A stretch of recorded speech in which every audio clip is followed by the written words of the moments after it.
नमस्कार. मालिकेच्या आजच्या भागामध्ये आपल्याला खूपच जबरदस्त असा ट्विस्ट पाहायला मिळणार आहे. काव्या आणि पार्थ आता निरोप घेत असतात. त्या दोघांनाही म्हणतात की आता येतो आम्ही. तेव्हा त्या काकू आहेत त्या म्हणतात की अगं तू सवस नाही, असं कसं जाऊ देईल मी तुला हळदी कुंकू लावल्याशिवाय, असं म्हणत त्या काव्याला हळदी कुंकू लावायचं आहे असं सांगत असतात. तेव्हा पार्थला मात्र खूप भारी वाटतं. इकडे रक्षाबंधनचा दिवस असतो आणि त्या दिवशीच आता रम्या आलेली आहे आणि ती नंदिनीला म्हणते की आता फक्त तुझ्याकडे 12 तास उरलेले आहेत, लक्षात आहे ना? या 12 तासात जर तू काही करू शकली नाहीस तर मात्र तुला काय करावं लागणार आहे हे तुला चांगलंच माहिती आहे. तुला या घराच्या बाहेर निघावं लागणार आहे, अशा भाषेमध्ये ती बोलत असते. तेव्हा इकडे पाहायला मिळतं की वसूने प्लॅन केलेला असतो आणि त्या पद्धतीने वसू तिच्या प्लॅननुसार आता ती दीपकला भेटायला गेलेली असते आणि ती दीपकला म्हणत असते की मी जे काय तुला सांगते ते सगळं तुला ऐकावं लागेल, तरच मी आता या सगळ्यातून तुला बाहेर काढू शकते, असं वसूने दीपकला सांगितलेलं असतं. तर आता दीपकला जेव्हा वसू भेटायला गेलेली आहे तेव्हा नंदिनी कशा पद्धतीने वसूचं सत्य सर्वांसमोर आणणार आहे ते आपल्याला पाहायला मिळणार आहे. त्यासाठी चॅनलवर नवीन असाल तर चॅनलला सबस्क्राईब करा, व्हिडिओला लाईक करा, त्याचबरोबर हा व्हिडिओ शेवटपर्यंत पहा. तर इकडे जीवा जो आहे तो नंदिनीला खाऊ घालत असतो. तो म्हणतो हा घास जी, आणि तो शांत राहतो. तेव्हा नंदिनी म्हणते तुमचा घास असेल तर मी खाणार नाही असं वाटलं का तुम्हाला? असं का करेल मी? भरवा ना तुम्ही, तुमचा घासही मी खायला तयार आहे, अशा भाषेमध्ये जीवाला नंदिनी सांगत असते. मग जीवा तो घास नंदिनीला भरवतो आणि नंदिनीला म्हणत असतो की हे घे. मग नंदिनीने आता तो घास खाल्लेला असतो, पण त्यातला जो भाताचं शीत आहे तो नंदिनीच्या तोंडाला लागलेला असतो. तेव्हा जीवा म्हणत असतो की ते लागलेलं आहे, मग ते पुसावं लागेल, असं जीवा नंदिनीला सांगत असतो. पण नंदिनीला जीवा काय सांगतोय ही गोष्ट लक्षातच येत नसते नंदिनीच्या. तेव्हा मात्र जीवा म्हणत असतो की हे. तेव्हा नंदिनी बाजूला पाहते. एकतर नंदिनी तिच्या टेन्शनमध्ये आहे, तिला काही कळत नाहीये की हे सगळं काय घडतंय, या सगळ्यातून मार्ग कसा काढायचा आहे ही कोणतीच गोष्ट नंदिनीच्या लक्षात आलेली नसते. मग नंदिनी जीवाला म्हणते की काय झाले? मग जीवा म्हणतो की थांबा, मी आहे ना. मग जीवा स्वतःच्या हाताने नंदिनीच्या तोंडाला लागलेला तो भाताचा जो शीत आहे तो काढतो आणि नंदिनीला दाखवतो. नंदिनी म्हणते हे आहे का? आणि मग तो जीवा नंतर शेवटचा जो घास राहिलेला असतो तो नंदिनीला भरवू लागतो आणि नंदिनीला म्हणत असतो की हे घे. आणि नंदिनी खुश होते. तो म्हणतो फायनली वरण भात संपलेला आहे. त्यावेळेस दोघांनाही बाबांनी सांगितलेलं असतं संसार म्हणजे वरण भातासारखा असतो आणि तो अगदी प्रेमाने करायचा असतो, हे शब्द जे आहेत ते आठवत असतात. मग जीवा नंदिनीला पाणी देतो आणि पाणी प्यायला सांगत असतो. तेव्हा नंदिनीला ही तो क्षण आठवत असतो. ॲनिव्हर्सरीच्या दिवशी एकाने संसारामध्ये वरण व्हायचं, दुसऱ्याने भात व्हायचं, नक्की संसार कसा फुलला जातो, या सगळ्या गोष्टी ज्या सांगितलेल्या असतात त्या जीवाला आठवत असतात. आणि जीवा म्हणत असतो की हळूहळू का होईना संसाराचा घाडा मार्गावर येत आहे आणि दोघंही एकमेकांकडे पाहून हसत असतात. जीवा मात्र विचार करत असतो. तो नंदिनीकडे येतो आणि नंदिनीला म्हणतो की काय करणार आहेस तू नक्की? आता या 24 तासात कसे पुरावे शोधणार आहेस, नक्की काय आहे? तेव्हा नंदिनी म्हणते माझा सगळा चांगुलपणा पणाला लावायची वेळ आली तरी चालेल, पण मी ते पुरावे शोधणार आहे आणि त्यांना दाखवून देणार आहे. इकडे पार्थ, काव्या त्याचबरोबर हे जेवायला बसलेले असतात. 2च ताटं वाढलेली असतात. पार्थ आणि काव्या एकमेकांकडे पाहत असतात. काव्या ते ताट उचलते आणि सांगू लागते की हे ताट माझं आहे, मी या ताटामध्ये जेवणार आहे. तेव्हा मात्र काव्या ते जेवायला घेते आणि तेव्हा पार्थ म्हणत असतो की नाही, मी जेवणार आहे या ताटामध्ये. दोघांचंही चाललेलं असतं मी जेवणार, अशा पद्धतीने दोघंही भांडत असतात. आणि तेव्हा मात्र काव्या पार्थला म्हणत असते की हे काय चाललंय तुमचं देशमुख, तुम्ही आता आपल्या घरी आहे का? इथेही तुम्ही भांडत आहात, दुसरे ताट घ्या ना तुम्ही.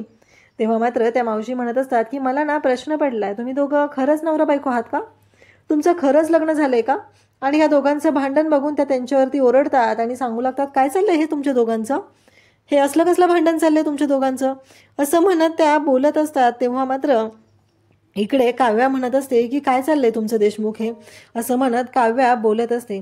तेव्हा मात्र पार्थही ऐकायला तयार नसतो. पार्थ म्हणतो की नाही, मीच जेवणार आहे या ताटामध्ये, असं म्हणत पार्थने आता जेवायला सुरुवात करणार असतो. काव्या म्हणत असते की नाही, मी जेवणार आहे या ताटामध्ये, असं म्हणत दोघंही आता जेवायला बसलेले असतात आणि दोघंही जेवायला सुरुवात करणार असतात. पण त्या मावशी त्यांना ओरडतात काय चाललंय नक्की, म्हणजे मला ना खरंच कळत नाहीये की तुमच्या दोघांचं खरंच लग्न झालंय ना, का नाही झालेलं तुमच्या दोघांचं लग्न, अशा पद्धतीने त्या बोलू लागतात.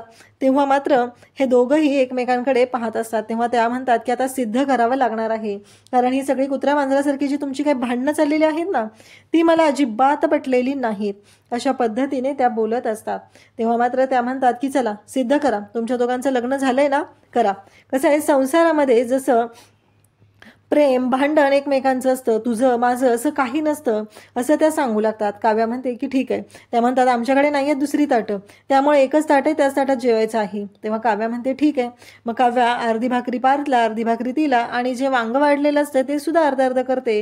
तेव्हा मावशी सांगू लागतात की हे बघ कसं आहे, संसारामध्ये तुझं थोडं तुझं माझं असं काही नसतं, कारण संसार हा दोघांचा असतो. जसं भांडण प्रेम दोघांचं असतं, तसंच बाकीच्या गोष्टी सुद्धा दोघांच्याच असतात.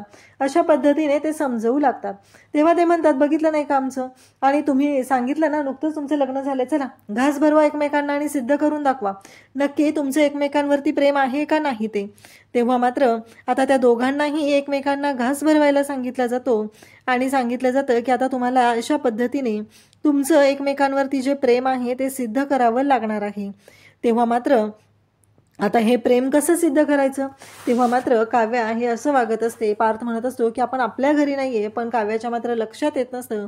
काव्याला तो म्हणत असतो की बरोबर आहे, तुम्ही अशाच वागणार आहात, ही गोष्ट मात्र चांगलीच माझ्या लक्षात आलेली आहे. आणि त्याचबरोबर त्या मावशी ते दादा दोघंही त्यांच्याकडे बघून हसत असतात. त्या म्हणत असतात की आताच मला याने सांगितलं ना, तुमचं नुकतंच लग्न झालंय, आताच वाटतं तुमच्या उलट्या केलेल्या आहेत ना, ज्या होत्या त्या सरळ केलेल्या आहेत. तेव्हा मात्र इकडे आता बोलणं सुरू झालेलं असतं आणि त्याच वेळी पार्थला सांगितलं जातं. पार्थ म्हणतो बापरे, हे सगळं काय घडतंय, आता नक्की काय करावं लागणार आहे, हा विचार पार्थच्या डोक्यात सुरू झालेला असतो. आणि पार्थ बोलत असतो. पार्थ म्हणत असतो की चला, काव्याला तो म्हणतो की मान्य आहे मला, पण आता इथे आपण आपल्या घरी नाही आहे, इथे तरी दाखवा, कारण आपल्या घरी आपण जो काही गोंधळ घालून ठेवलेला आहे तो तर तुम्हाला चांगलाच माहिती आहे. त्यामुळं आपल्याला काही करून इथे यांच्यासमोर हे सगळं सिद्ध करावंच लागणार आहे. तेव्हा मात्र आता एकमेकांना घास भरवायचा, या सगळ्या गोष्टी ऐकून काव्याला मात्र राग आलेला असतो. काव्याला तर धक्का बसलेला असतो. काव्या म्हणते की हे काय गळ्यात मंगळसूत्र आहे, आता सिद्ध करायची काय गरज आहे, हे मंगळसूत्र काय असंच बांधलंय का गळ्यामध्ये. तेव्हा काव्या म्हणते की हो, यांच्याच नावाचं ते मंगळसूत्र आहे म्हणून तर गळ्यात बांधलंय ना माझ्या, असं काव्या तिथे ठणकावून सांगू लागते. पण त्या मावशी म्हणतात झालंय ना लग्न, संसार करतेस ना तू त्याच्याबरोबर, मग घास भरवायला तुला काय प्रॉब्लेम आहे, असं म्हणत त्या काव्याला ओरडत असतात. तेव्हा पार्थ काव्याला समजवू लागतो की ठीक आहे आपण भरवूया घास, असं म्हणत पार्थ बोलत असतो. पण काव्याला मात्र ही गोष्ट अजिबात आवडलेली नसते, कारण लग्नानंतरही काव्य आणि पार्थ या दोघांनी घास तसा भरवलेलाच नसतो. पण आता त्यांना तो घास तिथे भरवावा लागत आहे आणि काव्याने तर डोक्याला हात लावलेला आहे. तेव्हा मात्र पार्थ आता काव्याला घास भरवायला घेतो आणि काव्याकडे तो पाहत असतो. दोघंही एकमेकांकडे पाहत अगदी नाईलाज असतो, या सगळ्या गोष्टी घडत असतात आणि तो घास भरवायचं त्यांचं सुरू असतं. तेव्हा हे दोघंही एकमेकांकडे पाहत असतात आणि त्यावेळेस ते दादासुद्धा हे ते त्यांच्या बायकोला घास भरवतात. तेव्हा मात्र इकडे जेव्हा या सगळ्या गोष्टी चालू असतात तेव्हा आता काव्याकडे कोणताच ऑप्शन नसतो. पार्थने भरवलेला जो घास आहे तो काव्याला खाण्याशिवाय. मग काव्या तो घास खाते आणि पार्थकडे पाहू लागते. आता त्या सांगत असतात की आता तू भरव ग, आता तुझा नंबर आहे, तू भरव त्यांना, असं म्हणत आता ते सांगितलं जातं आणि त्यांनाही घास भरवायचा असतो. ते दोघंही आता काव्या पार्थला घास भरवते. म्हणजे खरं तर जे घरात कोणाला जमलं नाही ते करून दाखवलेलं आहे. काव्या आणि पार्थच्या संसाराची ही जी गोडी आहे ती अशा पद्धतीने सुरू झालेली असते. आणि पार्थ म्हणत असतो इतके दिवस झालं मला असं वाटायचं की मीच हा संसार रेटत आहे, पण आज कुठंतरी कळत आहे की नाही, कुठं थोडे थोडे यांचीही साथ झाली पाहिजे. कसं आहे, थोडा सोडा यांच्याही अशी जरी संकटामध्ये आली तरीही काव्यांची सुद्धा साथ मला मिळेल आणि हा जो संसार आहे तो व्यवस्थित मार्गाने पुढे व्हायला काहीही हरकत नाही. अशा पद्धतीने पार्थचं बोलणं सुरू असतं आणि त्याचवेळी त्या मावशी पार्थकडे पाहत असतात. आता काव्याही पार्थला घास भरवते. काव्याने घास भरवला की पार्थने दुसरा घास घेतलेला असतो, तो पुन्हा काव्याला भरवत असतो. खरं तर पार्थने हे सगळं मुद्दाम केलेलं असतं, कारण काव्यानं आणि पार्थनं दोघांनी एकदाच घास भरवायचा आहे असं ठरलेलं होतं. पण पार्थ मात्र मुद्दाम हे सगळं करत असतो आणि काव्याकडे पाहत असतो.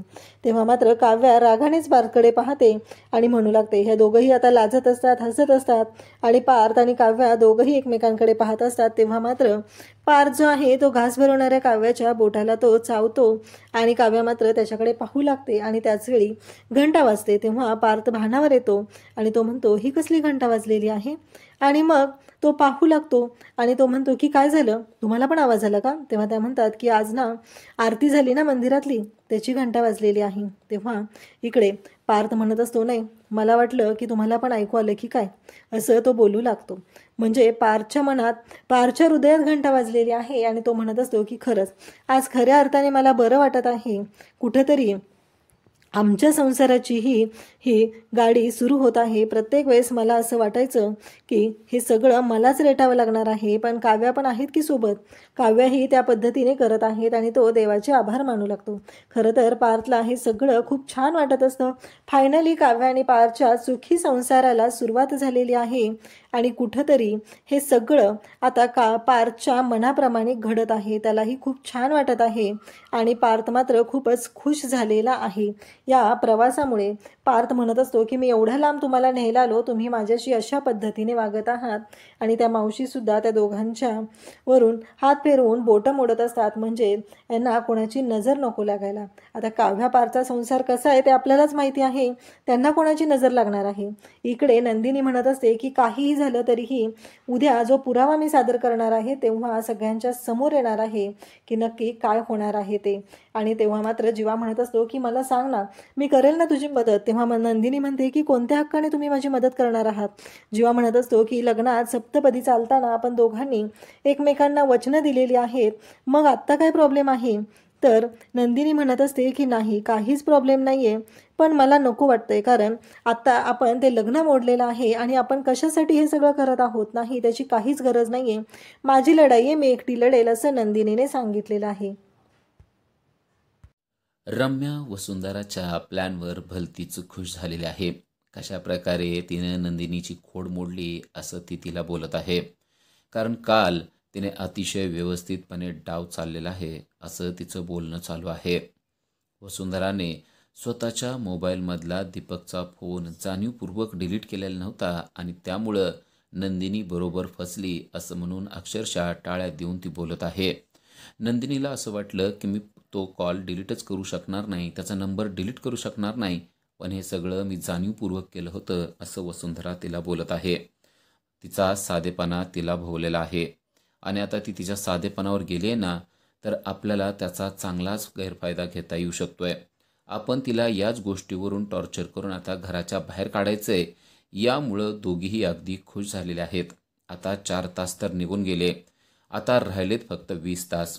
तेव्हा वसुंधरा हसायला लागते आणि म्हणते, अगं 4 तास निघून गेलेत ना, मग आता 20 तास तरी निघायला किती वेळ जाणार आहे?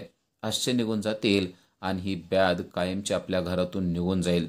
त्या दोघीही एकदम खुश झाल्यात, कारण नंदिनीचा काटाच आता कायमचा निघणार आहे आणि नंदिनी कायमची या घरातून निघून जाणार आहे असंच त्यांना वाटत आहे. नंदिनीला कोणच मदत करू शकत नाही आणि नंदिनी कोणतेच पुरावे आपल्या विरोधात देऊ शकत नाही, कारण नंदिनी काय काय करू शकते ते सगळं मला माहिती आहे असं वसुंधरा म्हणते. आणि आता बघ, पुढं पुढं तर मी काय करणार आहे. मी बरोबर डाव टाकून नाही या नंदिनीला घराच्या बाहेर हकलून दिलं तर मी पण नावाची वसुंधरा नाही असं चॅलेंजच ती आता रम्याच्या पुढं बोलून दाखवत आहे. आणि रम्या या सगळ्या गोष्टीवर भलतीच खुश झाली आहे. इकडे पार्थ अंगणामध्ये इकडे तिकडे फिरत आहे, कारण आईचा फोन लागत नाहीये. जर का आईचा फोन लागत नसेल तर काहीतरी काळजी करण्यासारखं आहे. आणि मगाशी तो बोललेला होता तेव्हा देखील आई थोडी काळजीत आहे असंच त्याला वाटत होतं. नक्की काय झालं असेल, आई आपल्याला काहीच कसं बोलली नसेल असा तो विचार करत आहे. आणि तेवढ्यात तो ज्या घरी राहतोय तिथला घरमालक तिथे आलेला आहे आणि तो पार्थला म्हणतो, काय झालं, काय इकडे तिकडे फिरताय, काय काळजी करताय का काय? तेव्हा तो म्हणतो की हो, मी जरा काळजी करतोय कारण घरचा फोन लागत नाहीये. तो म्हणतो, अहो काळजी करायची काय गरज आहे, तुमची घरवाली आहे की तुमच्याबरोबर? तेव्हा तो सांगतो, नाही, जरा आईचा फोन लागत नव्हता ना त्याची काळजी करत होतो. तो म्हणतो, अहो नसेल काय झालं, नका काळजी करू, आता तुमची बायको आहे ना बरोबर, तर निवांत राहा. तो म्हणतो, ते मात्र बरोबर आहे. बायको जर का घरी राहिली असती आणि मी इथं राहिलो असतो ना, तर माझ्या बायकोनं किरकिर करून करून नुसतं डोकं खाल्लं असतं माझं. तेव्हा तो म्हणतो, हां, या बायका असतातच अशा फणसासारख्या, वरून काटेरी आणि आतून मऊ. तो म्हणतो, अहो तुमची बायको तर तुम्हाला अक्षरशः मारते, मग तुम्हाला त्या गोष्टीचा त्रास नाही का होत? तो म्हणतो, मारल नाही तर काय करल? माझ्या तरी हरकती कुठं चांगल्या असतात? पार्थ विचारतो, असं कसं काय म्हणताय तुम्ही? तो म्हणतो, अहो खरंच आहे तर. अहो मी ना घरात असा दारू पिऊन येतो. मग दारू पिऊन आल्यावर कुठल्या बायकोला आवडेल? मग माझी बायको कूट कूट कुटते मला. तो म्हणतो, मग तुम्हाला राग नाही काय येत? तो म्हणतो, कशाचा राग? त्यात काय राग यायचा आहे? आपण चुकतोय म्हणल्यानंतर आपली बायको, आपला जोडीदार आपल्याला बोलणारच की. कुठते ती, पण त्यानंतर प्रेमानं माझ्या जवळ देखील येते. जवळ येते आणि मला विचार देखील, हनम्या, अरे तू जेवलास का नाही? असं म्हणून प्रेमानं विचारते. मला जीव घालते आणि त्यानंतर स्वतः रडायला लागते. मग मला सांगा, ह्याला प्रेम म्हणायचं नाही तर काय? म्हणून तर म्हणतो ती हाय फणसासारखी आणि दिसती बी फणसासारखी, असं म्हणून हनम्या अगदी हसायला लागतो. पार्थ त्या दोघांच्या संसाराचं ते गुपित पाहून खरोखरच स्मितहास्य करू लागतो. तो म्हणतो, म्हणजे खरंच भारी आहे तुमचा संसार. तो म्हणतो, अहो एकदा तर काय झालं माहिती आहे? एकदा तर मी दारू पिऊन आलो आणि बायको मला म्हणली, आज तुझी दारू कायमचीच सोडणार आहे. मला वाटलं काहीतरी करेल ही. तर तिने स्वतःच दारूची बाटली काढली आणि मला म्हणली, तू पितोयस नव का? बरं, आता आजपासून मी सुद्धा पिणार आहे. बघू आता काय होतंय ते. पिणार का तू चपटी? असं म्हणून चपटी बॉटल काढून तिनं माझ्यासमोरच ठेवली. मी म्हणलं, आता काय खरं नाही बाबा. असं म्हणून मला वाटलं आता ती नाटकं करत असेल, पण खरोखरच तिनं दारू प्यायला काढली. तेव्हाच मी तिला सांगितलं की बाई, आजपासून मी दारू कायमची सोडली. आणि मग तो देखील हसायला लागतो. पार्थ म्हणतो, खूपच मजेशीर गोष्टी करतात तुम्ही. त्यानंतर हनम्या अजून सांगायला लागतो. म्हणतो, मजेशीर? अहो माझी बायको अशी महामजेशीर आहे. प्रेमळ जरी असली ना, तरी पण तिला एकदा राग आला की काही खरं नाही. असंच मी आता पत्ते पण खेळायला जातो. म्हणजे माझी सवयच आहे हो. रात्री पत्ते खेळायला जातो आणि दिवसभर केलेली कमाई कधी कधी सगळी हारून येतो त्याच्यामध्ये. मग माझी बायको चिडते माझ्यावर आणि परत कुटायला लागते. पार्थ म्हणतो, मग त्याच्यावर काय उपाय केला का नाही? तर म्हणतो, मग केलता तर. एके दिवशी मी असाच पत्ते खेळून आलो, तेव्हा तिनं पण पत्त्याचा कॅट काढला आणि म्हणली, तुम्ही रोज खेळून येताय ना, आता मी पण तुमच्याबरोबर खेळणार, या. मग पार्थ म्हणतो, तुम्ही काय केलं? तो हसायला लागतो आणि म्हणतो, मग मी तिला म्हणलं, चल मी तुलाच शिकवतो, म्हणून मीच तिच्याबरोबर खेळायला बसलो.